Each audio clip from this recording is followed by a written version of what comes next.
Hallo und herzlich willkommen zurück zu einem neuen Flive Universe Video bzw. Flive Video. Und zwar hat Flive Universe zum 20-jährigen Jubiläum dieses 44-seitige PDF-Dokument über die Geschichte von Flive veröffentlicht. Und ja, viele Sachen davon, denke ich mal, kennen. Also kommt drauf an, wenn man fragt. Aber ich denke mal, viele Sachen davon sind grundsätzlich bekannt. Aber es ist quasi nochmal so eine kurze, also eine extrem kurze, ich meine so 20 Jahre, Zusammenfassung von allem, was so in den letzten 20 Jahren passiert ist mit dem Spiel. Sind ein paar Sachen dabei, die man jetzt nicht so direkt kennt. Und halt aber, wie gesagt, größtenteils halt Sachen, die irgendwo schon mal erwähnt wurden oder wo man schon mal zumindest mal gehört hat. Und viele Screenshots und so weiter gibt es jetzt auch wieder zum Runterladen in diesem Fansite-Kit. Es sind 3 Trailer mit dabei, oder ne, es sind sogar mehr Trailer und Gameplay-Videos dabei, die schauen wir uns aber nicht alle an, weil es würde den Rahmen extrem sprengen. Das wird sowieso schon ein extrem langes Video. Und ja, ich hätte gesagt, wir gehen einfach mal alles zusammen durch, so als Special 20 Jahre Flive-Episode sozusagen. Und ja, let's go, würde ich sagen. Ich werde nicht alles übersetzen, by the way, einfach nur aus dem Grund, weil es 44 Seiten sind. Also ich hoffe einfach, ihr könnt Englisch, ihr versteht Englisch. Und werde hier und da natürlich ein bisschen meinen Senf dazugeben. Aber ja, ich werde es größtenteils einfach nur vorlesen, weil sonst, wie gesagt, wird das Video viel zu lang. Also, Flive is 20 years old, history and curiosities. Hello Flivers, Flive was released on the 16th of August 2004. It's been 20 years already. In celebration of this anniversary, why don't we look to the past and discover many curiosities about our beloved game? As the developers of Flive Universe, we have gathered many old resources and dug up plenty of never-before-seen knowledge about the game. We hope you enjoy this read. Plenty of never-seen-before knowledge würde ich jetzt so nicht sagen. Also es sind ein paar Screenshots dabei, ein paar Artworks und so. Aber wie gesagt, die meisten Sachen kennt man eigentlich. Also finde ich, jetzt haben sie ein bisschen weit ausgeholt. Genau. The first flying 3D MMORPG. The development of Flive started in the summer of 2002 in South Korea. The creative director Nam In-wan is considered as one of the fathers of Korean RPGs, as he programmed his first game in 1987. The project name of Flive was initially Clockworks, and the game started as an offline RPG using assets from a previously cancelled project.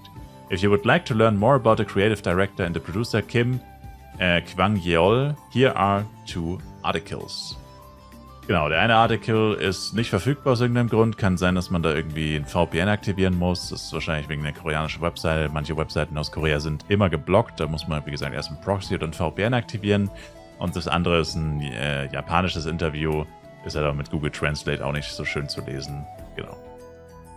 Here is the earliest image ever found of the Clockworks project. The UI is merely concept art that the developers at the time added to the screenshot of the game on Photoshop. Das heißt, das UI hat gar nicht existiert, das haben sie einfach im Nachhinein hinzugefügt.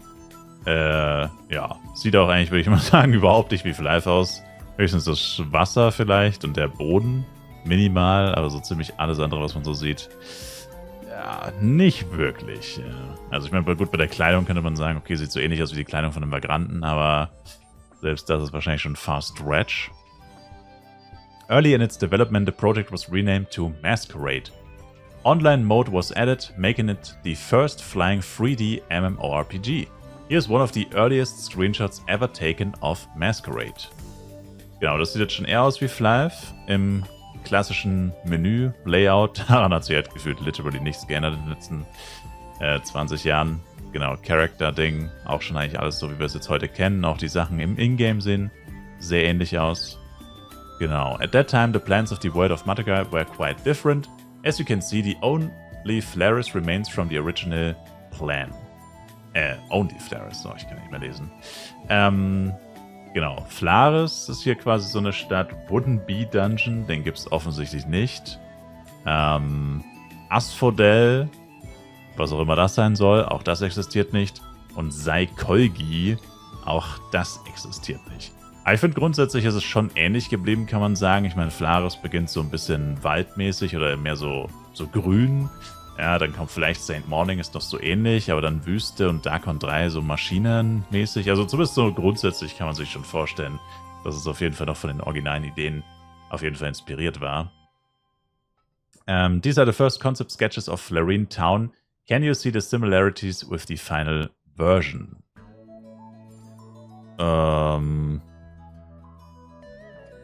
Not really, to be honest. Allein schon, dass es mehrere Ebenen gibt. Also hier Häuser auf verschiedenen Höhen. Auch hier mit so einem riesigen Turm, I guess. Hier ist das Observatorium, das steht gar nicht mehr in der Stadt, das ist ganz woanders. Also, I guess so ein bisschen, aber not really. Speaking of Florine, did you know that the town went through 5 different designs? The first 2 versions had darker colors, targeting a more realistic aesthetic. The textures changed to a more vibrant style with a fantasy touch before the official release. Many years later, in 2012, the town completely changed and the remaining building received more details. Another game, Flav Masquerade Japan, which we will talk about later, brought a cartoon-style version. Genau. Weil ich jetzt nicht finde, dass sich das sehr viel geändert hat, sage ich mal, aber ja.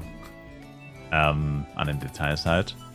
The sails of the windmill in Florine were originally purple before changing to cyan, but there's still a purple one remaining in Flav Universe. Do you know where it is located? Puh, da muss ich ehrlich gestehen, auf sowas achte ich überhaupt nicht. Absolutely no idea. Buildings are not the only objects which have been improved over the years. Some NPCs and items got the same treatment. Genau. Welcher hat den biggest glow up?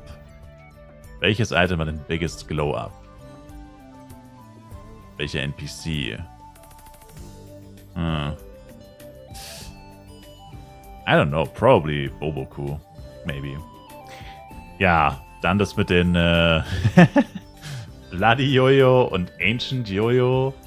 Ja, gut, ne? Kann man jetzt natürlich drüber streiten, ist im Westen halt eher ein bisschen fragwürdig, aber in Japan sind diese, ich weiß gar nicht, wie es dort heißt, Original, diese Zeichen. Will ich jetzt gar nicht sagen, sonst sage ich es eh noch falsch. Aber dort gibt es sogar ein Emoji, das genauso aussieht. Und das benutzen die Leute in Social Media tagtäglich. Ja, also es ist einfach eine andere Welt, kann man sagen. Da gibt es auch Merchandise, wo dieses Zeichen extrem häufig verwendet wird. Und bei denen ist das halt einfach dieses Zeichen und bei uns hat es halt immer diesen negativen Touch leider. Deswegen darf man das hier nicht verwenden. Flav contains many iconic monsters. Their designs and movements seem obvious to us, but back in time it was very creative. Can you recognize these sketches? Ja gut, Albert ist ja offensichtlich, genau. La Wolf. Oh, na gut, das war's eh schon.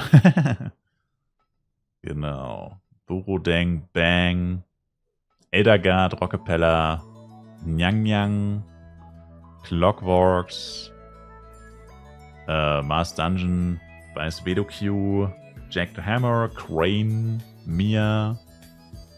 Ja, pretty much die ganzen OGs dabei. However, some monster concepts were never realized. Will we see them one day in Flav Universe? Who knows? Hier ist einfach Medomed. Oh mein... Ey, endlich. Das habe ich gar nicht gesehen. Also ich habe es vorhin schon mal so... Ich bin schon mal durchgescrollt, um so kurz den Umfang und so abzuchecken. Aber das habe ich tatsächlich übersehen. Hier sind die Medomeds. Und eine Theorie, die wir schon immer hatten in Flav Universe war... Also, ist ja auch kein Front an die Entwickler. Aber ich meine, Tatsache ist einfach, muss man einfach sagen... Bisher hat Flav Universe, abgesehen von den Medomeds, kein einziges neues Monster ins Spiel gebracht. Sie haben nur recycelte Monster aus Flav PC verwendet. Und bei den Medomeds haben wir auch immer gesagt, unwahrscheinlich, dass sie genau ein Monster neu erstellt haben. Das hat doch bestimmt irgendwie schon existiert und sie haben es nur endlich in Flav Universe hinzugefügt. Und in Flav PC wurde es einfach nie hinzugefügt, aber geplant oder halt so die Vorarbeit wurde schon erstellt, es wurde nur nie ins Game hinzugefügt, so mehr oder weniger. Ja, und ich würde fast behaupten, dass das ist der Beweis, dass die Medomeds auf jeden Fall komplett im Design schon fertig waren und eigentlich nur darauf gewartet haben, ins Game zu kommen. Ja, was gibt's hier noch? Diese Tante hier sieht so ein bisschen aus wie so ein Iblis Prankster in anderen Versionen. Gut, ich meine, das hier sieht so ein bisschen aus wie ein Guru-Catcher, nur als Stein. Nur mehr mehr menschliche Form, I guess. Das hier könnte so ein Basque sein, nur mit einer Maschinenpistole statt einem Dingenskirchen, mit so einem Kanonenrohr. Gut, dieser Adlervogel, I guess. Gut, den gibt es so irgendwie gar nicht, glaube ich. Okay. Ja, ganz interessant auf jeden Fall. Wobei ich halt sagen würde, das sieht schon extrem nach einem Mindcatcher aus, nur halt komplett anders gezeichnet. Und hier würde ich sagen, erkenne ich so ein bisschen Basque, aber vielleicht interpretiere ich da auch gerade ein bisschen zu viel rein.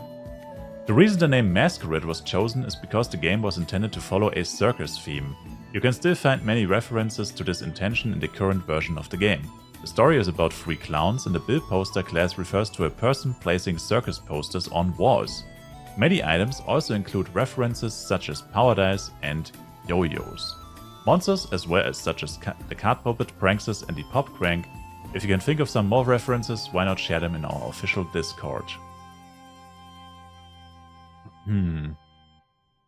Ja, der komplette Ivalice Dungeon, da sind ja auch die Prankster vertreten, beziehungsweise zumindest im Bossraum.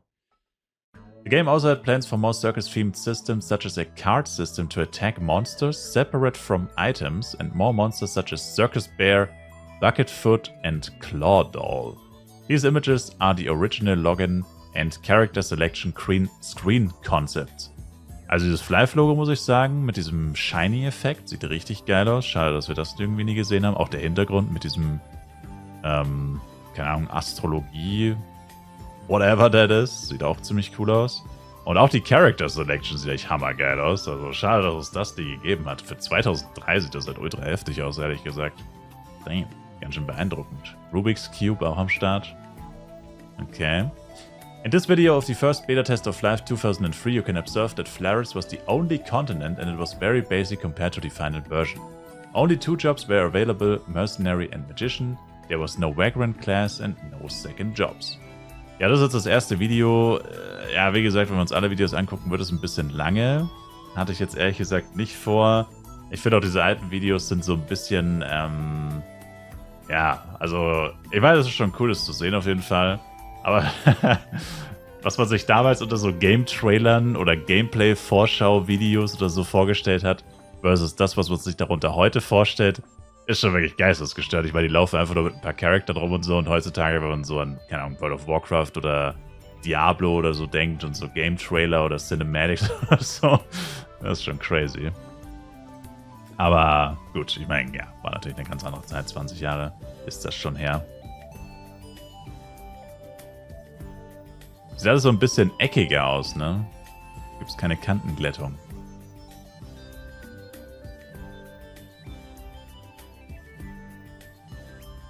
Oh, der Hintergrund sieht irgendwie, das Haus im Hintergrund sieht irgendwie nice aus mit dem Zelt.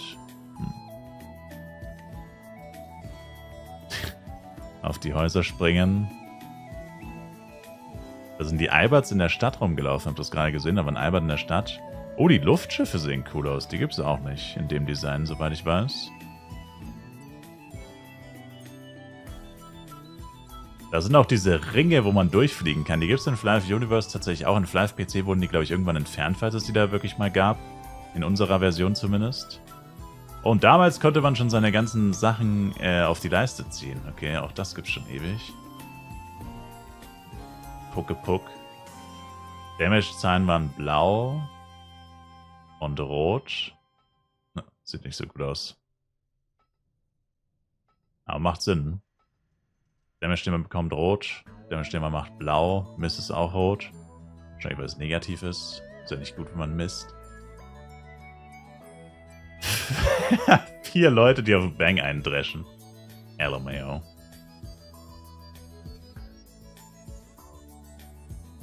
Ja, ich meine, es ist eigentlich erstaunlich, dass das Game heutzutage eigentlich basic noch genauso aussieht. Ich meine, so viel hat sich da gar nicht getan in den letzten 20 Jahren, aber gut.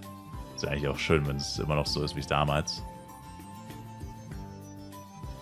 Aber mit diesem spezifischen UI hat man jetzt halt nicht so viel Nostalgie, auch mit den Items und so im Inventory, weil wir diese Version ja eigentlich nie gespielt haben. Also hier kann wirklich keiner sagen, ah ja, an die Beta-Version erinnere ich mich noch. Die Beta gab es nur in Korea und Japan. Die hat 1000%ig keiner, der hier dieses Video sieht oder heutzutage noch Flyf spielt. Höchst unwahrscheinlich, wenn dann nur ein Koreaner und ein Japaner gespielt. Also da kann mir jetzt keiner sagen, ja, das habe ich damals auch gespielt. Aus Deutschland. Cover. Oh, PvP? Oh, PvP? Damn. Duelle gab es auch schon? Damn. Ja, das sieht nice aus. Lauter Leute, die so nebeneinander fliegen und komplett rumbuggen. Hey, Portbugs gab es damals auch schon, Leute. Wow, nice. Aber die Schiffe sehen hammergeil aus. Warum gab es die nie in Flyf PC? Auch wenn sie nur rumstehen. Diese Schiffe gab es nie in Flyf PC. Also, vielleicht wurden sie irgendwann mal entfernt oder so, aber kann ich mich nicht dran erinnern. Also in der Final Version? Wenn doch, dann habe ich sie nie gesehen. Ohne Scheiß, das Wasser sieht halt gefühlt auch besser aus. Das Wasser sah in der Beta besser aus als in der Version, die dann released wurde. Was zum Teufel? Aber ja, wie gesagt, ich finde so für so eine Beta, für so eine... Also ich meine, gut, okay, es ist eine Beta, muss man dazu sagen. Aber trotzdem für so einen Gameplay-Trailer, für so eine Version, denke ich mir so, wenn du sowas heutzutage releasen würdest, du würdest halt einfach umgebracht werden. Die Leute würden dich literally töten. Wenn du so ein Video releasen würdest und es ernst meinen würdest, dass das so... whatever. Ja. Aber schon funny auf jeden Fall. Ja, ich hab's schon befürchtet, wir sind erst auf Seite 6. Genau deswegen wollte ich mir nicht jedes Video angucken. The game featured a complex altimeter on the right side of the screen which was removed due to lack of utility. Players had a flight level which was intended to be a separate leveling system when fighting flying monsters. But it had been replaced by a unified player level. Did you notice the jump movement in the video? It is quite different from the final version. This jump was present in the beta test of Live Universe, but due to the difficulty of controlling the character once it started to jump, it was removed before the official release. The user interface was also very different, with blue as the primary color. We also have great news. With this week's update, this interface is coming back to... Ah ja, gut, das haben wir schon gesehen. Ja, ich finde es gewöhnungsbedürftig. Also ich finde halt die Farben... I don't know, sind etwas anstrengend. Also ich finde generell auch das OG-Interface mit dem Orange-Weiß finde ich auch anstrengend tatsächlich im Vergleich zu dem Gold-Schwarz. Genau. Screenshots of the game in 2003. Was ist das? Das Darkon 3? Ne, Darkon 3 gab es damals noch gar nicht, ne? Was ist das? Sieht so komisch aus. Sieht gefühlt aus wie Darkon 3. Ach so, Garden of Rises könnte das. Garden of Rises wahrscheinlich. Ja, gut. Okay. Ja, stimmt, hier ist ja auch ein Basque tatsächlich. More variations of flying ships were also planned. Do you like them? A system was implemented where players could take control of the ships and fly all over Madrigal with their friends. It was removed from the final version due to an issue where other players trying to stand on the ship were falling through. Live Universe reintroduced moving ships to travel across continents as well as guild ships, however it is not possible to control their movements as of today. Aber wenn es diese Concept-Dinger gibt, warum haben wir die dann nicht in Live Universe? Die Luftschiffe in Live Universe sehen ja alle mit diesem Ultra-Basic-Design eigentlich aus. Gut, außer die Gildenschiffe vielleicht. Ich glaube, die Gildenschiffe sehen mehr so aus wie das, was wir in dem Trailer gesehen haben. Nur ein bisschen größer. Aber die Schiffe, ja, auch nicht schlecht. Initially, the business model of the game was planned to be a pay-to-play monthly subscription. Oh. However, it was changed to become one of the pioneers of the free-to-play model. Below are some sketches of the first premium items added. 2 of them were supposed to change the visuals of the Sparkus while flying, which were never implemented. The Lirith pouch turned these into diamond and clover pieces, while the Rilly pouch changed them into heart and spade pieces. Some of these items, such as the Death Upcut Stone and Gloves of Cheering, have been removed early in PC Live but stayed in Live Universe, while the Remantis Lakotte never made it into Live Universe due to balance concerns. The Scroll of Class change was removed from PC Live and was only available during the beta tests of Live Universe. Na gut, okay, ist eher auf Koreanisch, kann man nicht lesen. Cupid Wing, komplett nutzloses Premium-Item, habe ich noch nie verstanden, warum das überhaupt existiert. Das für 3 Minuten so dämliche Flügel am Rücken. Ey, die Trankdesigns sehen nice aus. Sieht fast aus wie das Quest-Item Ringcrude. Pumpkin Soup, die gibt's auch. Maximale FP plus 50%. Trash-Item. Was ist das? Habe ich auch noch nie gesehen. Interesting. Oder sind das Element-Up? Sollen das Element-Up-Cutstones sein? Könnte fast sein. Ja, interessant. The publisher judged that Masquerade was too difficult to remember for players. So before the second beta test, the game was renamed to Fly for Fun Flive, pronounced Fleeve. The third beta test brought a new continent Saint Morning, as well as the assist class, rare green items and a party system. Ja, hier können wir uns schon mal drauf aufhängen.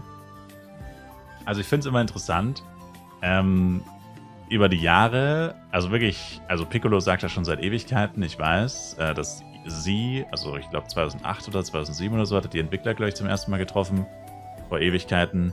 Und die haben ihm dann gesagt, wie man es ausspricht. Und seitdem sagt er halt Fliff. Und ich habe noch nie eine Erklärung gehört, warum. Also auch hier, hier steht jetzt plötzlich Fleef. Also das wäre dann nicht mehr Fliff, das wäre dann Flea. Also, oder wenn du es auf Deutsch aussprechen würdest, wäre es Fleef oder Fleef. So, what the fuck? Was soll das überhaupt heißen? Und vor allem, was ich mich halt, also das Problem ist, ich will mich da jetzt nicht zu lang drauf aufhängen, aber ich meine, man sieht es ja schon. Fly for fun. Fly. Fly FF. Fly FF. Fly for fun. Fly FF. Warum zur Hölle spricht es dann Fleef aus? Das ergibt literally keinen logischen Sinn. Und meine Logik ist, weil auch hier steht wieder keine Begründung, warum man es so aussprechen soll. Ich habe noch nie eine Begründung gelesen, warum man es so aussprechen soll. Das heißt immer nur, ja, man spricht es Fleef aus oder Flief. Fliff, Entschuldigung, nicht Flief. Aber noch nie habe ich eine Begründung gehört. Also ich würde echt mal gerne die Begründung hören, warum das so ist. Meine Vermutung ist, weil es einfach aus Korea und Japan kommt und die Leute dort halt einfach kein sehr gutes Englisch sprechen. Oder zumindest damals haben sie auf jeden Fall kein sehr gutes Englisch gesprochen. Kein so klares Englisch. Und für die war das vielleicht einfach schwierig, Fly, FF als Flife auszusprechen. Und deswegen beruht es mehr auf der lokalen Aussprache von Flife als Fleef oder Fliff. Und nicht darauf, dass es tatsächlich, dass wir es auch so aussprechen sollten. Also das ist meine persönliche Theorie. Ich weiß nicht, ob das stimmt. Auch hier steht wieder keine Begründung dabei. Wäre echt interessant, weil es ist ja wirklich ein fast schon kontroverses Verschwörungsthema. Wurde schon so viel drüber diskutiert und so. Und das ist immer wieder Thema. Und wie gesagt, ich würde einfach mal gerne die Begründung der Entwickler hören, warum das so sein soll, weil ich sie noch nie gehört habe. Also es gibt so viele Begründungen gegen Fleef oder Fliff. Und es gibt tausende Begründungen für Flife gefühlt. Also es wäre mal echt interessant. Dann hätte man auch mehr Diskussionsstoff, weil so ist es halt immer nur, was könnten sie damit meinen oder so. Genau, Concept Art of Saint Morning. Ja, da erkennt man auf jeden Fall extrem viel wieder, würde ich sagen. Ist basically alles genauso ins Game gekommen. It seems that the Garden of Rises was originally planned to have a complete temple which looked like a dungeon entrance. Damn. Ja, so sieht der Garden of Rises nicht aus. Schade. The oldest complete client that we still have is from 2004. The maximum level was 55 and the game ended in Darken 1. There were no dungeons, so no Mastermind entrance. The Plain of Bubble and Hill of Shade did not exist and were just a sprawl of mountains. And the La Wolf area was more mountainous. The game contained only 18 quests and NPCs were different. Northern Florine was empty and there was no acrobat class. You can also see a hole in the bridge to the north of Laos, which was removed to the difficulty of jumping across it. Hashtag porkbugs wahrscheinlich. Some monsters have also been added in later versions. Flybat, Bookcrow, Scorpicon, Trunkfoma and Quest-related monsters. Ach, diese starken Monster haben sie später hinzugefügt, die wo immer von jedem geskippt werden. LMAO. Difference between 2004 Madrigal and 2024. Also ich finde die Brücke, hat die echt damals schon so ausgesehen? Ich meine, die Qualität ist extrem gut für 2004. Holy shit. Holy shit, die Grafik ist halt literally fast identisch. Also, ich weiß nicht, ob das schon fast traurig ist für die 2024-Version, ehrlich gesagt. Oder sind das Flive PC-Screenshots? Ich weiß gar nicht. Nee, das ist schon Flive Universe. Nee, das ist schon Flive Universe, ja. Do you notice the ground's strange discoloration in the Plane of Bubble? It is shadow coloring remaining from the past when it was a mountain. Flive has its own plate tectonics. Okay. Gut, ich bin leider kein Archäologe. There was no map window in the earliest versions of the game. And, Geologe wollte ich eigentlich sagen. Holy moly. Es ist 4 Uhr morgens, by the way, nur so zur Info. There was no map window in the earliest versions of the game and players had to use items such as Map of Flaris and Map of Saint Morning to view these images. We are not sure if they dropped from monsters or were available at an NPC shop. Note the duel zone in the south of Saint City, which was the only place where duels took place. After some time, duels became available everywhere and the free kill arena was added in 2008, so the Saint Morning arena was abandoned. However, it came back in Flive Universe as the free kill arena with weekly rankings and rewards. Genau. Diese Karten, finde ich, sehen ultra geil aus. So richtig so oldschool, OG. Richtig, richtig nice. Natürlich auch anders, wie es schon da stand bei der Erklärung. Das ist richtig, richtig cool. Not gonna lie. Was hier auch interessant ist, was hier noch drin stand, ne? We are not sure. Also das heißt, sie haben dieses 20 Jahre alte Pamphlet zusammengestellt, aber haben offensichtlich nicht alle Infos. Das bestätigt leider den Verdacht, dass kein einziger der Original-Entwickler mehr bei Flive oder Gala arbeitet. Gut, ich sag mal so, hätte man sich wahrscheinlich, oder konnte man sich, I guess, schon denken, dass keiner von denen mehr wirklich dort arbeitet. Ich meine, immer erstens sind 20 Jahre vergangen, oder beziehungsweise 22 Jahre von der ersten, also erst angefangen haben, das Spiel zu entwickeln, bis zur finalen Version oder bis heute halt. Finde ich aber trotzdem schade irgendwie, dass das dann niemanden mehr gibt, der so die ganz alten Hintergründe erklären kann. Wisst schon, so einen alten Zen-Master sozusagen, so einen alten Koreaner, der da im Büro noch hockt und noch so ein paar Serverwartungen macht und, keine Ahnung, vielleicht noch Altersteilzeit oder so hat und dann allen Leuten so sagt, ja, so war das damals so ungefähr. Ist irgendwie so ein bisschen schade und sieht man halt auch hier, ich meine, hier auch wieder, sie wissen nicht mal, woher diese Maps kommen, sie wissen nur, dass es das gab. Wäre natürlich dann auch wieder interessant, dann noch mehr zu erfahren von jemandem, der wirklich alles miterlebt hat, vom allerersten Konzept bis zum letzten sozusagen, aber scheint, dass es so jemanden nicht gibt.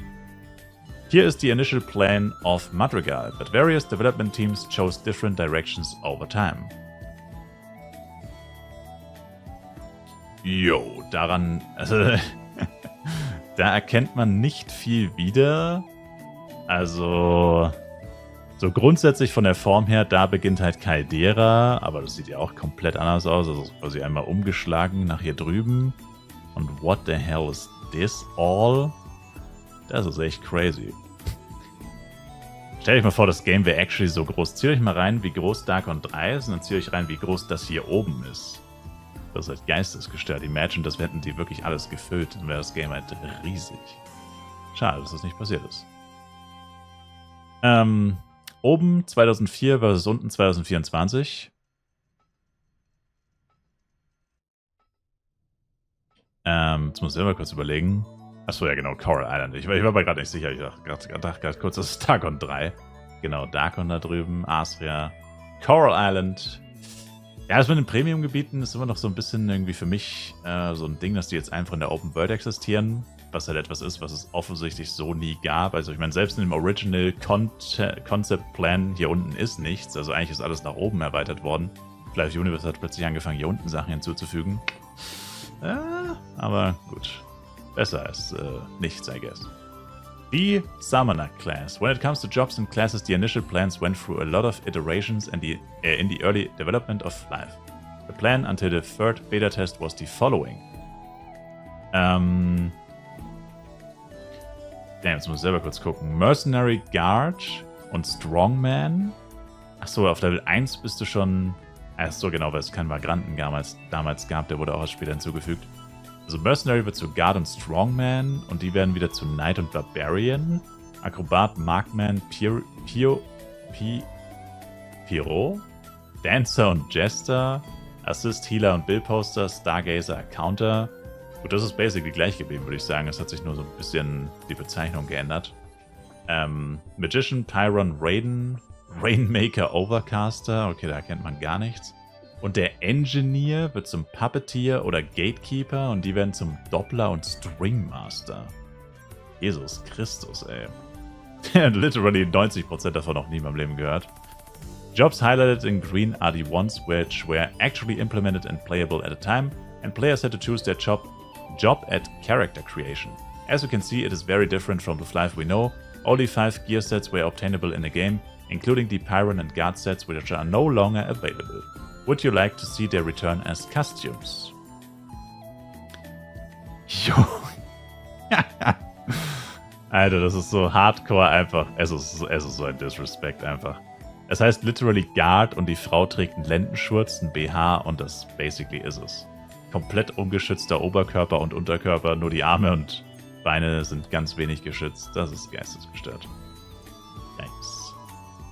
In the following screenshot, you can see that the guard had an additional kind of weapon, the Spear, which was able to attack from a longer range than swords and axes. However, they have been discarded and replaced later by the Knight's two-handed weapons. Damn, auch schade. So ein bisschen wie Jojo Jester, der konnte ja auch ein bisschen, also ist ja auch so semi-range, nicht ganz Nahkampf, nicht ganz Fernkampf. The engineer class was not implemented, but we can still find some traces of the concept. Like other jobs, it was supposed to have two kinds of weapons and two specializations. The gatekeeper specialization attacked with rifles, while the puppeteer could use marionette weapons to summon dolls. We can see the engineer attacking with guns in this famous trailer made in October 2003. Ja, dann gucken wir uns nicht an den Trailer. Ich meine, hier sehen wir schon den Screenshot davon.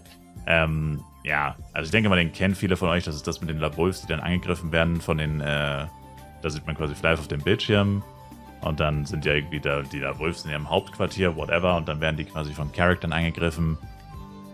Kennt ihr ja bestimmt. Genau, und da ist dann eben auch dieser Gunner dabei. Oh, ich hätte es vielleicht groß machen sollen, my bad. Yeah. Aber ich denke mal, den Trailer kennt jeder. Der ist so famous, den kennt eigentlich jeder.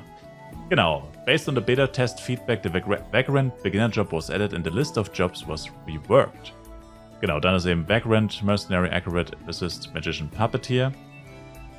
Hier ist dann eigentlich schon alles so, wie wir es kennen, mehr oder weniger, bis eben auf den Puppeteer. The Acrobat is in yellow because it was added in a later version, which is why it does not have unique weapons dropping from Clockworks nor low-level elemental weapons like the Flam Sword or Hyperstick. Did you notice the Puppeteer part of the job tree? It is the engineer from the first version. Why is it not playable in FLive? Implementing a complete class requires a lot of development resources, so when the subject of adding a fourth job was on the table, the developers polled the Korean players so they could choose between Acrobat and Puppeteer, and you know the outcome. A unique concept art was made for the level 15 set of the Puppeteer, probably for the purpose of the poll. Genau. Also wir haben quasi gewählt zwischen Akrobat und Puppeteer und die Leute haben sich für Akrobat entschieden. Ergibt Sinn. Ich meine, Ranger ist literally die beliebteste Klasse im Spiel. Beliebter ist Blade, nach Ringmaster natürlich. Also, I guess hat Sinn gemacht. Ich meine, es ist unwahrscheinlich, dass der Puppeteer beliebter gewesen wäre, weil der irgendwie so eine Mischung aus Magician und Akrobat ist, so irgendwie so ein bisschen. Hätte mich persönlich auch, also, man weiß es nicht, aber ja, ich kann mir kaum vorstellen, dass er beliebter gewesen wäre als Akrobat, ehrlich gesagt. Von dem her, good job, Korean people, dass ihr uns den Akrobat beschert habt. Abgesehen vom Jester, den mag natürlich niemand. Kappa. Genau. Ja, ich finde, das Concept Art ist jetzt irgendwie, ehrlich gesagt, die sehen aus wie NPCs, not gonna lie. Ja. Schade, auch hier wieder koreanisch, kann ich nicht lesen. Unfortunately, this is the only graphical resource that remains from this class. No item or skill icon and no animation or 3D weapon. However, we have a rough draft of what the first skills of the Puppeteer were intended to be. Okay. Marionette skill 1, 2, 3, 4, 5. Step Combo, Circle Combo, Finish, Step, Circle. Mit der Marionette. Sting. As a normal mid-range attack, throws a string and stabs the target. Uses a string to inflict damage to enemies in front in a fan shape, AoE attack. Silk Sword creates a string similar to a giant knife and stabs it like a sting skill, reducing the target's maximum HP for a certain period of time. Debuff Attack. Okay, wir lösen uns nicht nochmal alles durch. Damage over Time Attack und noch ein Debuff Attack. Okay. Ja, klingt jetzt ehrlich gesagt nicht so heftig. 2 Debuffs, und das sind FLive, wo es also gut wie keine Debuffs-Ewigkeiten gab eigentlich. Also keine richtigen, sag ich mal. Also so Pseudo-Debuffs hat auch Low-Level Magician und so, aber die waren eigentlich literally niemals wirklich relevant. Ja, schwer einzuschätzen, wenn man halt kein Gameplay sieht, ne? Ah, okay. Das ist nur Puppeteer. Jetzt kommen auch die anderen beiden, das sind die Second Jobs quasi. Doppler und Gatekeeper. Spinhead step skill using a marionette. Rotation doll head flies towards the target and causes damage. Giant doll made of cloth and wood appears as if using a summoning spell. Attacks and disappears after a certain period of time. A giant puppet hand appears, attacks the target and its surroundings and then disappears. Uff, das klingt schon extrem aufwendig zu programmieren, wenn man das so liest. Eine riesige Hand erscheint, greift an und dann verschwindet sie wieder. Das klingt schlimmer als Sandstorm. A giant's door's feet stab on the target's area. Naja. Genau, und Gatekeeper, der hat dann einen Rifle, keine Marionette. Und das ist basically das gleiche, was wir vorher gelesen haben, nur mit einem Rifle statt der Marionette. Ja, sieht nicht so aus, als wäre der Gatekeeper sehr ausgereift gewesen. Ja, ist ganz interessant, aber bei sowas wäre es halt echt interessant, so ein bisschen Gameplay zu sehen, aber das gab es halt offensichtlich nie. Wirklich. It seems that rifles should have been used for ranged attacks in a similar way to the bows of acrobats. The marionette weapons seem to be more complex and provided free playstyles. Short range attacks, ranged attacks, throwing strings, and ranged attacks, summoning dolls. Note that there's no mention of the ability to capture and summon actual monsters from the game, as some may have expected.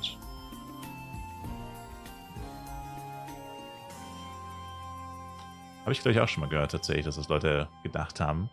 However, we should keep in mind that each weapon had endurance in this version.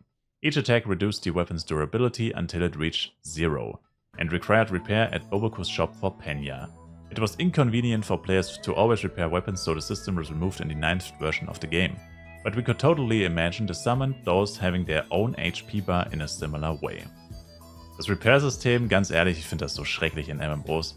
Also es gibt ein paar Spiele, die setzen das halbwegs gut um, aber ganz ehrlich, es ist so stupid einfach. Du wirst gezwungen, dein Geld zu verschwenden, du wirst gezwungen, eine längere Grind-Session zu unterbrechen, also entweder du hast mehrere Waffen und Rüstungen dabei, damit das nicht der Fall ist, aber keine Ahnung, es stört einfach den Spielfluss, finde ich, also keine Ahnung. Ich finde das so dämlich, also ich hasse eigentlich Spiele, die das haben, ehrlich gesagt. Bei manchen Games kann man es akzeptieren, manche Games haben es nicht so übertrieben, da kann man stundenlang grinden, ohne dass das Zeug kaputt geht oder so. Aber manche Games, zum Kotzen. Also, wenn es das in Flive gegeben hätte, ich glaube, ich hätte niemals so viel gespielt, wie ich es getan habe. Will the Puppeteer ever be implemented in Flive Universe? That is one of the biggest dreams of the Flive Universe development team, a kind of ultimate goal where we keep throwing ideas and testing things in this direction. There are major design issues to tackle in order to realize this dream. First, it seems that the initial design of the Puppeteer, intended by the original Flive developers, was very close to the Acrobat class, being mainly based on the Dexterity stat, using ranged attacks. The ability to summon dolls is more of a graphical animation rather than actual summoner gameplay. The similarity between the Acrobat and Puppeteer jobs is probably the reason why only one of the two were implemented, so we must think of a brand new playstyle which should be different from the 4 existing jobs, probably in the direction of an actual summoning system. The second issue is that adding a new class to the current version of the game requires the creation of 96 weapon designs, 56 equipment sets, and many skill animations, visual effects and icons. On sound effects, I guess. It is a massive operation which takes a large amount of development time. The third and final issue is that introducing a new job should be thoroughly designed and tested in order to not break the game's balance, such as how it interacts with the existing stats, the defense and block rates, and how the players themselves will take damage, which is why some summoner jobs have balance issues in other games. We have many ideas and motivation, so stay tuned. Kann ich mir ehrlich gesagt nicht vorstellen, dass das wirklich jemals geben soll, weil ich meine, sie sagen es im Endeffekt schon, die ganzen Probleme, vor allem Balance auch Probleme, also wenn man die ganzen anderen, also wenn man die zeitlichen Probleme irgendwie in den Griff bekommt, also vom reinen Umfang das irgendwie zu machen, dann hast du halt noch diese ganzen Balancing-Probleme. Und ich meine, irgendwann kommt der Punkt, da musst du es einfach ins Game schmeißen und den Leuten diese Klasse geben. Und dann werden auch wieder ultra viele Probleme auftauchen. Egal wie gut du etwas testet. Das hat man vor allem am Anfang von Flive Universe gesehen. Es kommen immer noch weitere Probleme, es kommen immer noch weitere Bugs, es kommen immer noch andere Sachen dazu, mit denen man nicht gerechnet hat oder die in der Testing-Phase nicht aufgekommen sind. Und naja, also kann ich mir schon vorstellen, dass das hier schwierig wird. Also wenn das wirklich jemals kommt, ich kann es mir ehrlich gesagt kaum vorstellen. Also wenn sie noch 2 Entwickler einstellen, die sich nur darum kümmern, vielleicht schon, aber so, I don't know. Ja, dann gibt es noch den zweiten Trailer von 2003. Das ist der, wo der eine Low-Level-Mercenary da angegriffen wird von so High-Level-Spielern. Dann kommt der Magier und rettet ihn. Ich denke, auch der Trailer ist den meisten Leuten bekannt. Ah ne, es ist sogar ein Vagrant-Level, meint. Das ist gar kein Mercenary. Ja, wobei, es müsste ein Guard theoretisch sein. Wenn es 2003 war, müsste es ja dann theoretisch ein Guard sein. Zumindest oder diese Rüstung an. Genau. Und die rettet den dann. Genau. Was eigentlich keinen Sinn ergibt, weil die 3 Typen sehen aus wie Second Job und die Magierin ist quasi obviously First Job. Gerade mal Level 20, I guess. Ja. Na gut, gerettet kann man vielleicht in Anführungszeichen sagen. Okay. Good. The Forgotten Version 20. The 20th version of Life named Turning Point Part 1 was released in summer 2016. Adding the Rises Trail Instance Dungeon and raising the maximum level from 150 to 155. Alles dazu, by the way, auf meinem YouTube-Kanal Turning Point Part 1 habe ich extrem akkurat dokumentiert, die ganzen Patch Notes und so, wenn euch das interessiert. Einfach meine Videos gucken. But did you know that the 20th version of Life initially planned for 2013 was completely different? The plans changed during the development of this version as the company decided to focus on the creation of mobile games. While it was never been completed, a lot of their development was already done, so let's dive into the changes. A donation system was in the works where players would freely donate Penya and items to a new Angel NPC in Florine. Several goals would have been proposed which unlocked buffs for the whole server. This would have been a great supplement to the Lord system, which has flaws in the election system and is difficult for the Lord to satisfy all players on a server as they can play in different time zones. Ja, das Lord-System ist kompletter Trash und dieses Angel-NPC-System, wenn das wirklich so geplant war, habe ich jetzt ehrlich gesagt davon auch noch nie gehört. Also, dass das der Plan war, diesen Angel-Ding gibt es sogar im Spiel. Also, der existiert literally seit über 10 Jahren in Flive und hat einfach keine Funktion. Er steht einfach nur dumm rum und macht nichts. Damn. Das heißt, das wäre eigentlich unser gutes Lord-System gewesen und wir haben es einfach nicht bekommen. GG. A brand new piece of content was planned where 2 factions, independent of guilds, would compete against each other. The first faction in red color was called Iblis and the second faction in blue color was called Rises. The competition would take place at regular intervals in a new dungeon named Rises Ruins, located in the south of Laren Mountains in Flaris. Note that it is not clear why the flag of the Rises team is yellow instead of blue. Das sieht ja fast aus wie Tramnok, lol. Also das Concept Design, I guess, sieht so ein bisschen aus wie die Tramnok. Also ein bisschen erweitert, I guess, aber ja. Okay. Ja, es sieht ganz cool aus, ehrlich gesagt. In-game Screenshots of the Rises Ruin Entrance? Wait, in-game Screenshots? Also das haben sie tatsächlich fertig. Warum kam das dann nicht? Damn. Na gut, okay, wegen der Mobile Game Phase und weil sie dann pleite gegangen sind. Probably. Concept Art of the Rises Ruins Dungeon. Ich meine, das sieht auf jeden Fall sehr ähnlich zu den Flying Fortress aus, das wir in Flive PC mittlerweile haben. We do not know the details of the competition, but it was expected to be similar to the secret room, where the first faction to clear the dungeon takes the win. We also do not know if players choose their faction or if their attribution was random and if there was a possibility to change from one faction to another. Each faction had its own dungeon entrance and monsters matching the color. Concept Art of the Rises Ruins Monster. Oh, die sehen ganz schön buffed aus. Metal Gold. The faction winning the competition received the ownership of a flying castle until the next competition is held. This flying castle was located between Darkon 1 and Shadowwa and could already be seen in the game. The castle and the Rises Ruins dungeon area have been used as a high-level dungeon in the 22nd version of Flive released in 2022. Genau, das ist das, was ich gerade angesprochen habe. Only the faction owning the castle should enter it, where they could find various NPC shops and an area to open personal shops. One of the NPCs has already been seen in Flive Universe. Do you remember when? Achso, der kommt jetzt nochmal. One of the NPCs has been seen? Oh, ja, der Kerl hier. Jupp, der Kerl. Den haben sie schon mal eingefügt, der mit der Brille und dem Ritterhelm.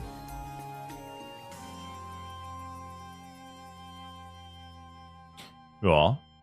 However, the most important motivation towards winning the Flying Castle is that it allowed access to 3 new leveling areas. The first area was planned for low-level players and seemed to be the courtyard of the castle. The second area was for mid-level players and looked similar to Trasea. Unfortunately, we do not have concept art of the third area for high-level players, but we do have some monster designs. Schade. Ja, das ist natürlich einfach Artesia nochmal ein bisschen redesigned, ein bisschen näher zusammengeschoben und so. Das ist dieser Courtyard. Das finde ich sieht eigentlich ziemlich cool aus. Ist fast ein bisschen langweilig wahrscheinlich, aber ich meine, wenn es für Low-Level-Players ist, dann bist du da auch nicht lange. Dann ziehst du deinen Charakter schnell auf 15, dann bist du direkt wieder weg. Ja, aber die Bäume und Pflanzen und so, das sieht eigentlich ziemlich cool aus, also diese Konzepte davon. Nicht schlecht. Concept Art of the New Leveling Monsters. Also da hätten sie schon noch einiges an Spielraum. Gut, das Ding hier gibt es als CS-Pet-Skin und ist von Flive Universe tatsächlich. Von Flive Legacy, Entschuldigung. Genau. Ja, interesting auf jeden Fall. That is all we have for version 20. Would you have liked this game update? Which part is your favorite and which faction do you prefer? Who knows, it might become reality one day. Probably. Ja, hört sich grundsätzlich nicht schlecht an, aber wenn das der Main-Part von dem Update ist, könnte ich mir vorstellen, dass es auch komplett gefloppt wäre.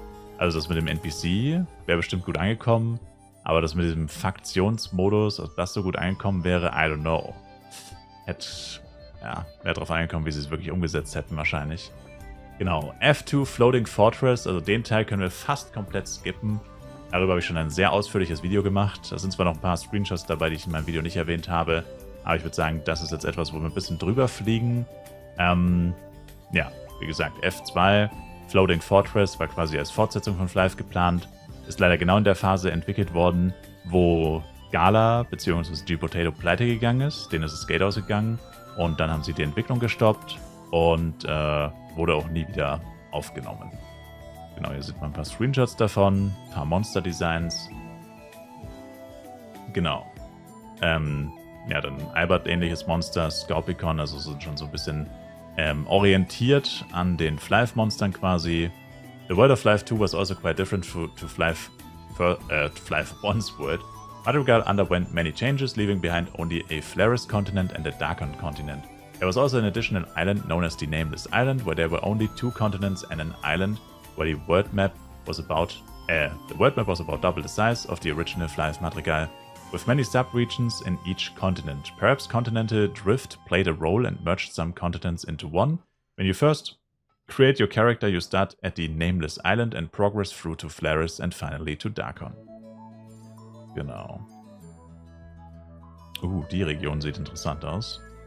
World Map, Monster Level Progression and Element Attributes.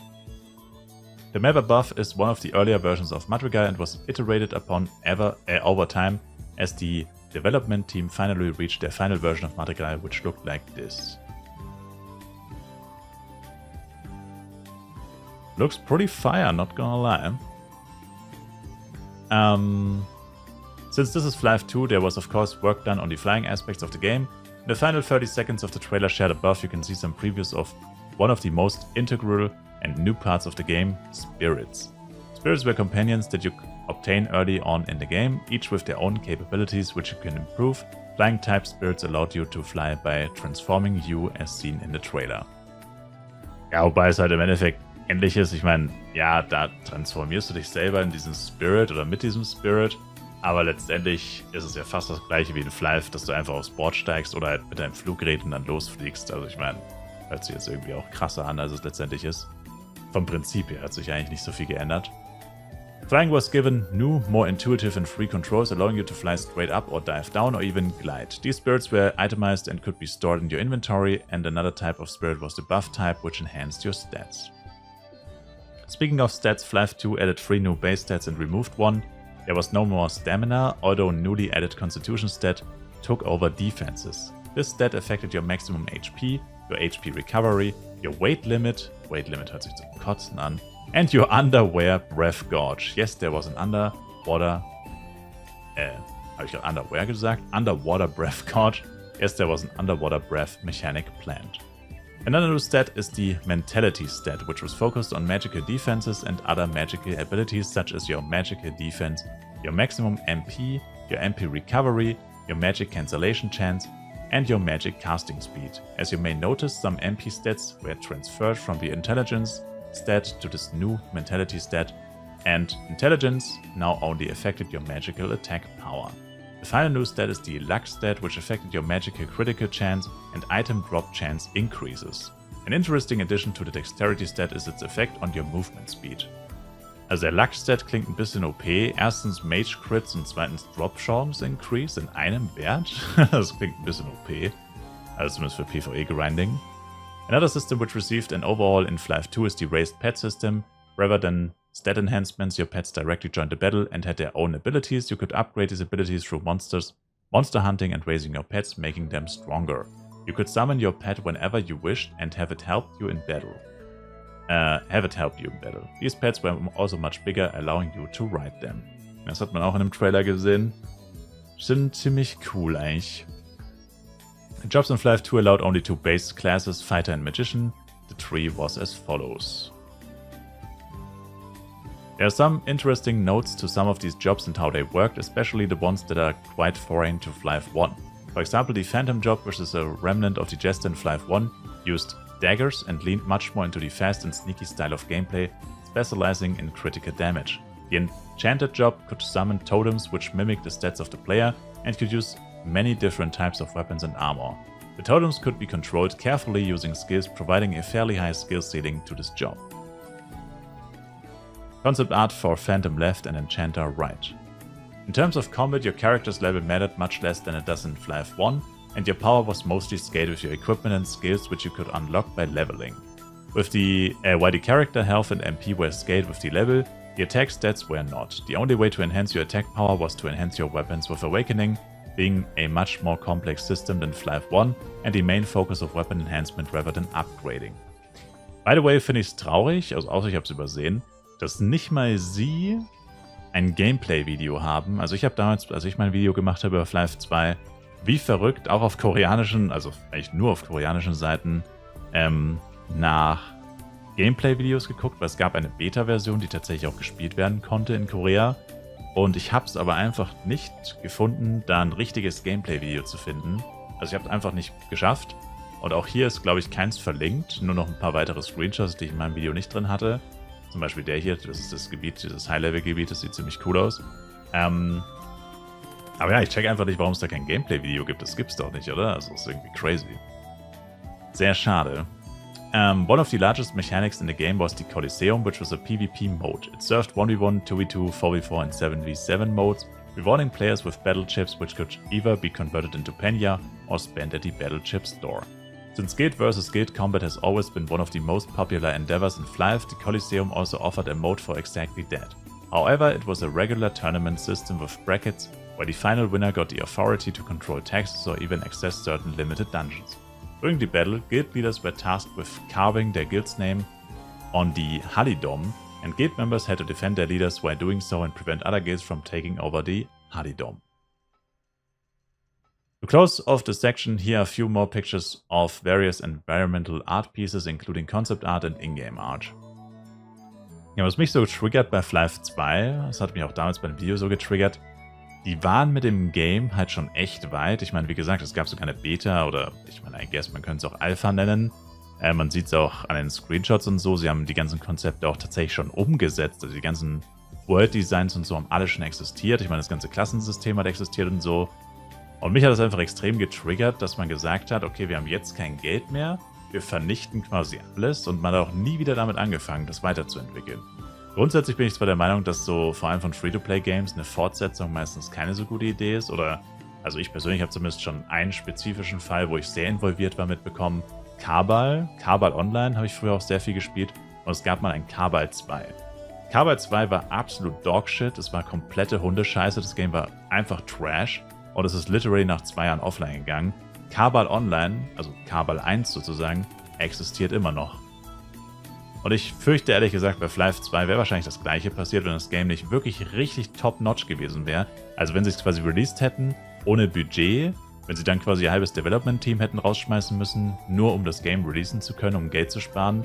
Und dann hätten halt diese wenigen Developer, die noch übrig geblieben wären, wären komplett überfordert gewesen, hätten keinerlei Bugs fixen können, wären überarbeitet gewesen und es wäre quasi alles abgebrochen.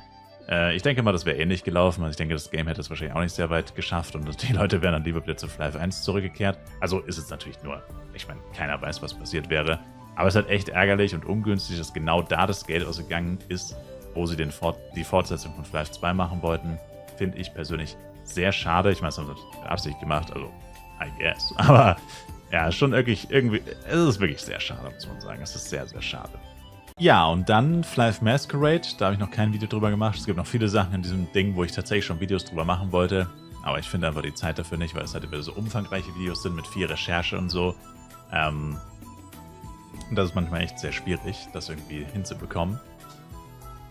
Auf jeden Fall, Flive Masquerade war eine neue Version von Flive, die im Mai 2013 in Korea gelauncht wurde und ein paar Monate danach in Japan.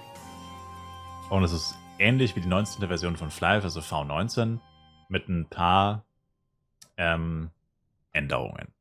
Players had 6 base stats to distribute instead of the 4 original: Strength, Stamina, Dexterity, Intelligence. The item upgrade system was simpler and it was possible to upgrade flying devices through a grade system. All existing recovery and buff items were replaced by a new set of items. Genau, ein paar davon wurden, glaube ich, benutzt als Power-Up-Items. In der japanischen Version, also ich glaube zumindest diese Steine wurden, glaube ich, irgendwann mal benutzt oder so. Bin mir nicht hundertprozentig sicher. Und die Shout-Items, die haben wir sogar in Flive Universe tatsächlich. Besides these few gameplay changes, the game featured a pretty user interface, new jump animations and brand new cartoon-style graphics. Here are a few videos made by a player.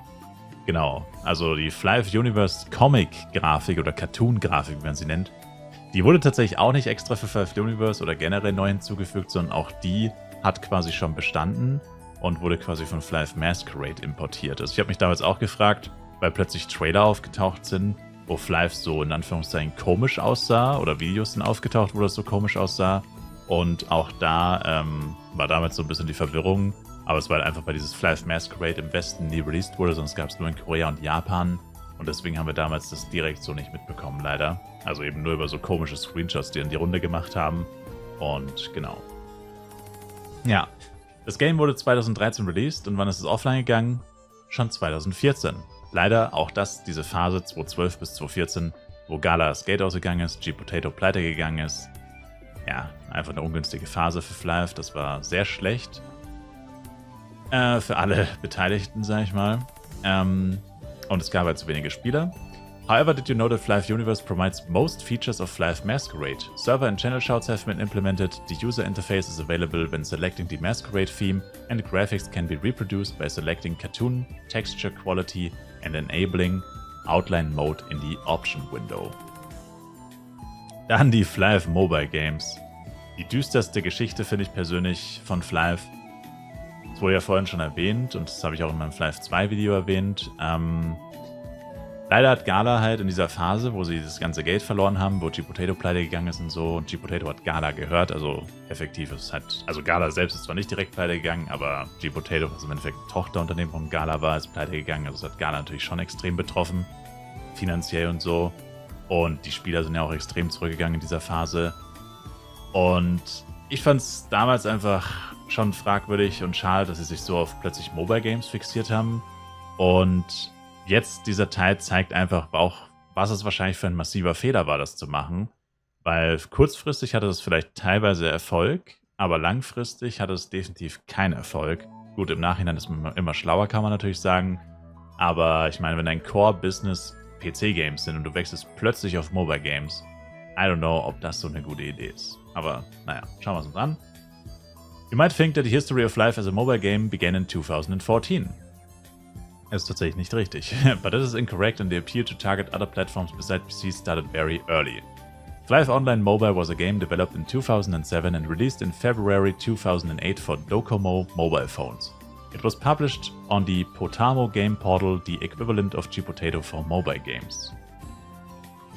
The graphics were very advanced for a mobile game at the time, as they were directly imported from the original PC version. At that time, most mobile phones only had 2D games such as Snake and Minesweeper. Users could play online with up to 7 other players through a network system specific to Docomo.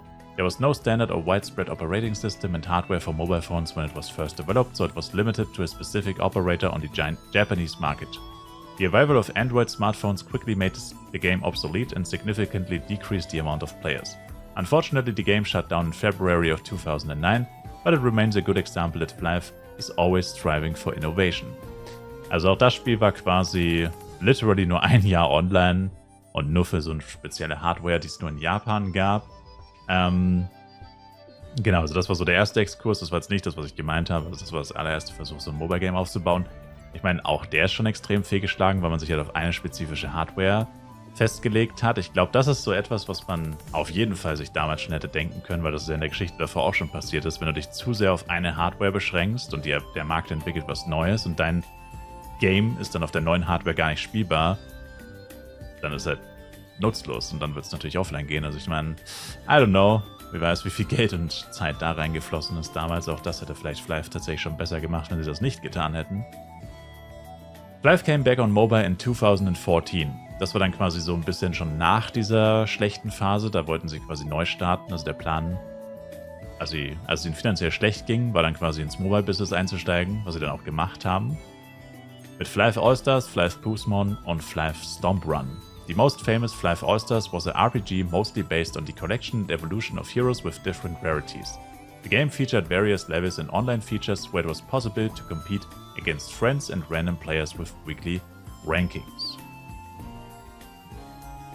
Each level consisted of many monsters and a final boss to defeat. The player could swap between 3 heroes and use their unique abilities to achieve the best clear time. As a mobile game, there was also an auto mode where the heroes automatically attacked monsters. All levels contained references to the original Flyve in the environment and monsters. The second game, Flyve Poosmon, was a relaxing puzzle game where players had to align items to explode them and clear hundreds of levels. We could once again find many references to the original Flyve with a cute pixel art style. Note that this is the only 2D style game of the Flyve franchise. The last game never went beyond the open beta on Android. Flyve Stomp Run was a platform runner game where players had to jump on the right time to avoid obstacles and gain speed boost. Completing levels allowed you to enhance character abilities and it was possible to compete online against friends. After the free casual mobile games, the developer Gala Lab decided to come back to the basis of Flyve by releasing a mobile MMORPG in 2016. Flyve Legacy is closer to the original Flyve with character leveling, quests and auction house, secret room, pets and instant dungeons. The game also features exclusive content such as world bosses, endless tower dungeons, daily rewards, custom collection and a collecting area with free PK. Ja, ist interessant, dass sie hier nicht erwähnen, wann die Spiele offline gegangen ist. Also Flyve All-Star, Poosmon und Stomp Run. Gut, Stomp Run hat es ja nie wirklich geschafft, überhaupt released zu werden. Aber ja, die 3 Games waren eigentlich auch absolute Fehlschläge, sind auch innerhalb von kürzester Zeit alle offline gegangen. Wird hier jetzt natürlich auch so nicht nochmal erwähnt, nachdem alles, was wir davor gesehen haben, schon extreme Fehlschläge waren. Also eigentlich Flyve 2, nie released. Masquerade, 1 Jahr online. Mobile Game, 1 Jahr online, dann offline. Bei den anderen Daten, also weiß ich jetzt nicht ganz genau, es waren wenige Jahre auf jeden Fall. Also eigentlich literally alles, was sie jemals probiert haben, außer Flyve PC, ist heftig fehlgeschlagen. Erste Ausnahme davon, Flyve Legacy. The 3 jobs are available: Mercenary, Magician and Acrobat, each with their own set of gear, weapons and skills to level up. Equipment upgrade mainly revolves around the ability to fuse lower tier gear into higher tier with a success rate. Leveling is mostly achieved by completing daily quests and dungeons like the Mokomochi's Hill. Genau, wenn euch das interessiert, ich habe extrem viel Videos zu Flyve Legacy tatsächlich. Ich habe es über 1 Jahr lang aktiv gespielt. Ist auch noch gar nicht so lange her, ich glaube 3 Jahre oder so. Ja, wobei ich glaube nicht mal. Ich glaube, ich habe es 2022 sogar noch gespielt. Aber ja, ist egal. Auf jeden Fall hat es dann irgendwann nicht mehr funktioniert, deswegen musste ich aufhören. Also es hat literally einfach nicht mehr funktioniert, das Game. Ich habe keine Ahnung warum, ich kann es einfach nicht mehr starten. Auf jeden Fall, das ist tatsächlich nicht gefloppt. Das ist heute auch noch aktiv. Das gibt es heute noch. 8 Jahre später kann man sagen. Aber jetzt kommen wir auch schon zum Problem. Flyve Legacy received a major update in 2018 named Heroes Awakening, which featured second jobs and increased maximum level, personal traits and new dungeons. The new classes are Knight and Blade for Mercenary, Jester and Ranger. For Mercenary. Oh mein Gott, ich kann nicht mehr reden. The new classes are Knight and Blade for Mercenary, Jester and Ranger for Acrobat, and Elementor and Psykeeper for Magician. Wait. Müsste ich jetzt tatsächlich nachschauen, aber die hießen nicht so. Also vielleicht heißen sie auf Englisch so, aber im Deutschen heißen sie auf jeden Fall nicht so. Okay. Interesting. Same as the original Flyve, each class has 2 unique skill abilities. Genau, das war's schon. Also, was ich gerade sagen wollte, mit dem auch schon das Problem. Hier steht quasi, dass Fly Legacy received a major update in 2018. Was hier jetzt natürlich auch nicht erwähnt wird, ist, Fly Legacy hat das einzige Update, das sie jemals gemacht haben für das Spiel, also richtiges Content-Update, 2018 received. Das Game wurde 2016 gelauncht, 2018 geupdatet und seitdem hat es kein Update mehr gegeben. Das Game wurde in 8 Jahren nur um ein Content-Update erweitert. Und irgendwie ist es immer noch online und es wirft immer noch jedes Jahr über $1 Million ab. Ich habe keine Ahnung, wie das möglich ist. Ich weiß es wirklich nicht, keine Ahnung. Aber es ist so. Aber ja, keine Ahnung, wie das passiert ist. Sehr interessant auf jeden Fall. Aber wie gesagt, wenn ihr mehr zu Fly Legacy sehen wollt, ich habe sehr viele Videos zu den ganzen Upgrade-Systemen und so, komplettes Let's Play auf meinem Kanal. Auch da meine Empfehlung, euch das mal anzugucken, falls ihr es noch nie gesehen habt. Dann Fly Universe. Jetzt sind wir schon im aktuellsten Kapitel der Fly-Geschichte. Und ja, wie gesagt, also ich meine, bisher haben wir Fly PC, war natürlich ein Erfolg. Alles zwischendurch war eigentlich ein Fehlschlag. Dann Fly Legacy, das vorletzte neue Projekt, war auch ein Erfolg, kann man so sagen, würde ich sagen. Und Fly Universe, das dritte, was auch immer noch online ist, also die 3 gibt es noch, Fly PC, Fly Legacy und Fly Universe. Alles andere waren eigentlich massive Fehlschläge. Genau, jetzt kommen wir zum dritten davon. Now we have arrived at the present day. Fly Universe is here breathing new life into the game we have loved for 20 years and always striving towards innovation for Fly. With the arrival of Fly Universe, the game is now more accessible than it has ever been, and available all around the world on many different platforms and languages. Oh, das war Mai 2018, der Launch Day. Sehe ich mich? Ich habe da auch gestartet. Nein. Why don't we go through a little bit of Fly Universe history? The development of a prototype named Fly4Fun.io began in early 2018 as one of the lead developers' hobby projects, with version 001, being completed on the 16th of March 2018. Over the next year or so, the development was steady on the fundamental aspects of the game and engine. On July 7th, 2019, it was announced that Fly4Fun.io is going to become an official game, joining development with Gala. Genau, ich habe das Spiel am Anfang nicht so verfolgt, als es noch Fly4Fun.io hieß, weil damals stand sogar auf der Website, dass es nicht official ist und ihr kennt ja meine Einstellung zu nicht offiziellen Spielen und Servern und deswegen habe ich das komplette erste Jahr ignoriert, als würde es nicht existieren und habe dann wirklich erst so, ja, als es dann wirklich offiziell wurde, habe ich erst angefangen, das Ganze zu verfolgen und damit dann diese Initial-Phase leider verpasst, aber naja, it is what it is.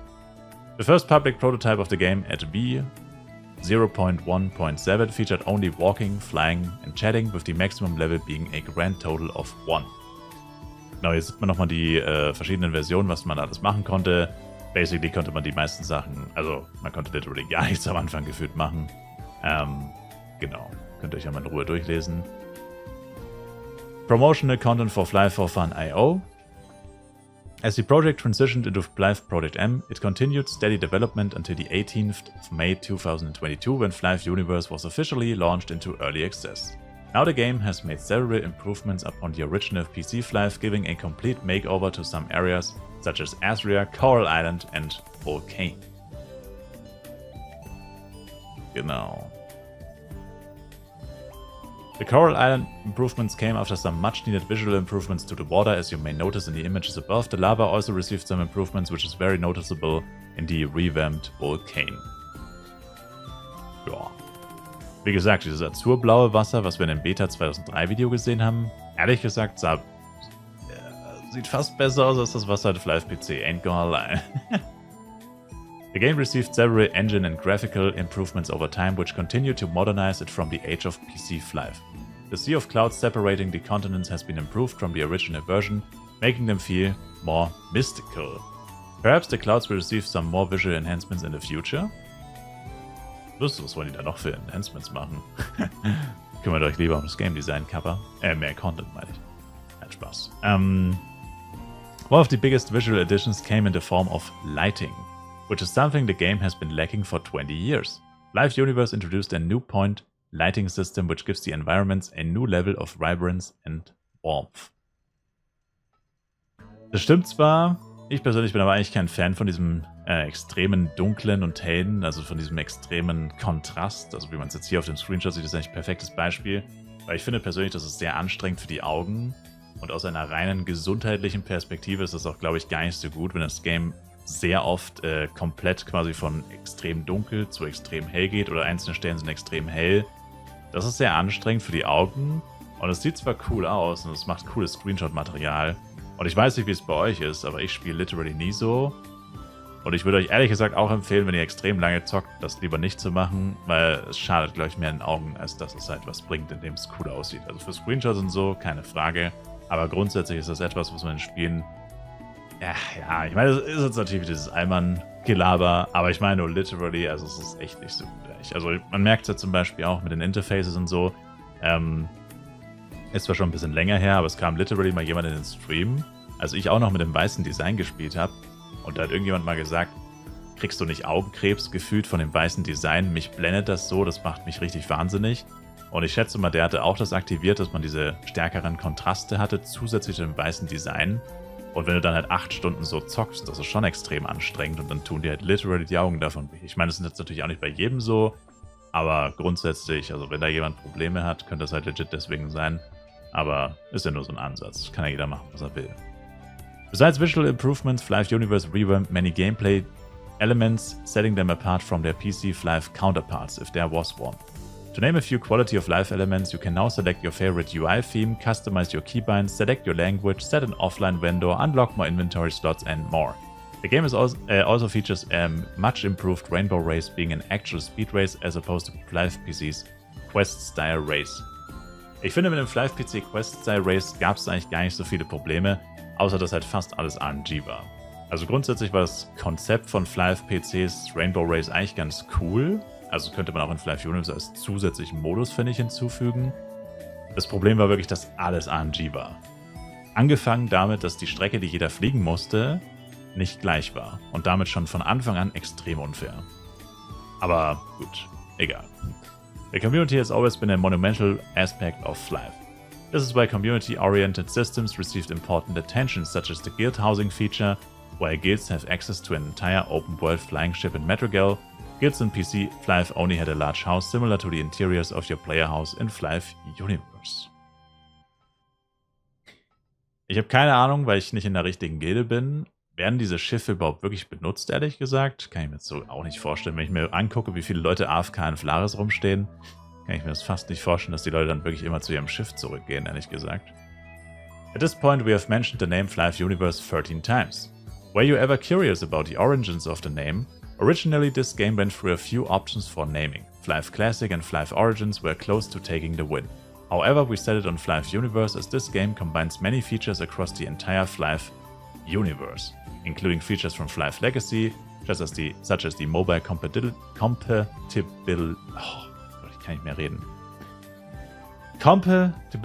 features from Masquerade, such as the items and the UI, and PC Flive itself. Flive Universe has become the one-stop shop for all things Flive. Conclusion. We could write 100 more pages as we barely covered the history of Flive thus far, but here ends our travel through time today. We could talk about modern updates of the game, the soundtrack, old servers and their fusions, Flive merchandise, events hosted by publishers such as Invasions, the Guild Battle Royale in the US, the challenges of Shade and Iblis in Europe, Flive championships, and so much more. Every version of Flive and every publisher has its own unique and long story. Außer Bora Ecosystems. Only insiders werden das verstehen. In fact, thousands of pages would not be enough to write the story of Flive. The most important things are the discussions, the conflicts, the friendships, and the guild times that each player went through. We are all part of Flive's history.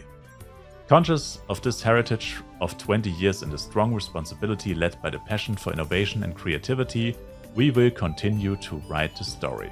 Flive for fun to the skies and beyond forever. Heißt es nicht Flee for fun? Hey, come on, man. The following photos belong to their respective owners. Das sind diese Flive-Kreditkarten, Flive Physical Copy, gibt es alles nur in Japan natürlich. Dann das Original Development Team hier. Wie gesagt, offensichtlich arbeitet kein einziger mehr von denen dort. Finde ich persönlich sehr schade. Live-Präsentation beim französischen Festival of Video Games 2008. Hier so eine Pressekonferenz, wo 3 Firmen sich im Endeffekt zu Gala Lab zusammengeschlossen haben. Entschuldigung, 2 Firmen. Genau, erster FEC-Gewinner, Tanuki Merchandise, der steht auch hinter mir, by the way, seht ihr in jedem Livestream, zumindest wenn ich mich hinsetze. Flive All-Stars Commercial mit Rie Tanaka, glaube ich, oder ist das Rie Tanaka? Ah ne, das war damals, ne, das ist früher gewesen, genau. Flive Philippines Championship at Playpark All-Stars 2020. Genau, die Philippiner, die sind crazy, die machen immer Offline-Events. Richtig krass. Dann hier 2023 World Championship von Flive Universe und ein Flive Universe Event in den Philippinen in 2024. Ja, keine Ahnung, wie lange das Video jetzt ist, weil ich habe ein paar Mal pausiert, weil es einfach so krass ist. Ja, wie schon gesagt, ich meine, die meisten Sachen, also die ganzen Mobile Games kannte man eigentlich, Flive 2 und so. Also grundsätzlich die Infos kannte man. Wir haben jetzt natürlich noch ein paar Einblicke bekommen, die man so nicht kannte, die paar Erklärungen dazu und so. Ja. Ich weiß nicht, was der Main Takeaway davon ist, ehrlich gesagt. Ich meine, das Game ist uralt. Es ist, wie ich schon immer sage, ich sage immer, es ist ein Franchise. Glaubt mir mal keiner oder, keine Ahnung, sagt sonst keiner wirklich. Aber wenn man sich anguckt, wie viele verschiedene Spiele es gab, auch wenn die meisten davon kolossale Fehlschläge waren und wahrscheinlich finanziell komplette Geldverschwendung, muss man trotzdem sagen, ist das schon, glaube ich, sehr speziell für ein Free-to-Play-Game. Also ich meine, ihr könnt mir sicherlich ein paar Beispiele nennen, wo das auch so ist, aber ich würde auf jeden Fall sagen, es ist nicht die Regel, dass ein Free-to-Play MMORPG erstens 20 Jahre besteht, zweitens so viele, wie sagt man, verschiedene Versionen hat, ja, ich meine, es sind ja Versionen, und immer noch online ist nach der ganzen Zeit und sogar noch einen Nachfolger hat, der sogar ziemlich erfolgreich ist mit Flive Universe. Ich meine, wir haben literally wahrscheinlich täglich fast 10.000 Spieler, könnte ich mir vorstellen, bei Flive Universe momentan mit dem aktuellen FEC-Server und so. Das ist schon wirklich geistesgestört und ich glaube, das ist schon extrem speziell. Entsprechend frustrierend ist es natürlich, dass es manchmal Entscheidungen getroffen werden. Also ich finde ich fand das jetzt echt nett geschrieben und so. Also ich weiß nicht, wer das geschrieben hat, aber er hat auf jeden Fall ein Talent dafür, sag ich mal, alles sehr schön und honigmäßig klingen zu lassen, ja, dass es einem gut runtergeht.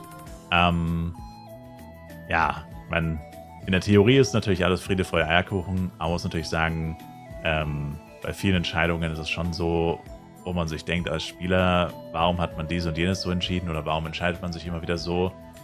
Das fängt an von Events, die immer wieder aufgespielt werden, die keiner mag, Stone Rain Event, zu verschiedensten Themen einfach. Ja, ich meine, Bugs, die schon ewig im Game sind oder lauter Sachen, warum man Entscheidungen getroffen hat bei den Publishern, wenn man da zurückgeht zu Webzen, warum hat Webzen Flive quasi aufhören müssen, nur um dämliche Krypto-Projekte zu pushen, die sowieso wieder fehlgeschlagen sind.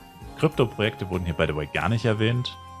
Würde ich sagen, ist mittlerweile auch ein fester Bestandteil der Flive-Historie. Was auch nicht erwähnt wurde, ist tatsächlich Flive World, ein Metaverse-Game, das mal in Entwicklung war, wurde hier tatsächlich auch nicht erwähnt, weil das mit Kryptowährungen zu tun hat und Kryptowährungen, wie gesagt, wurden hier jetzt gar nicht erwähnt.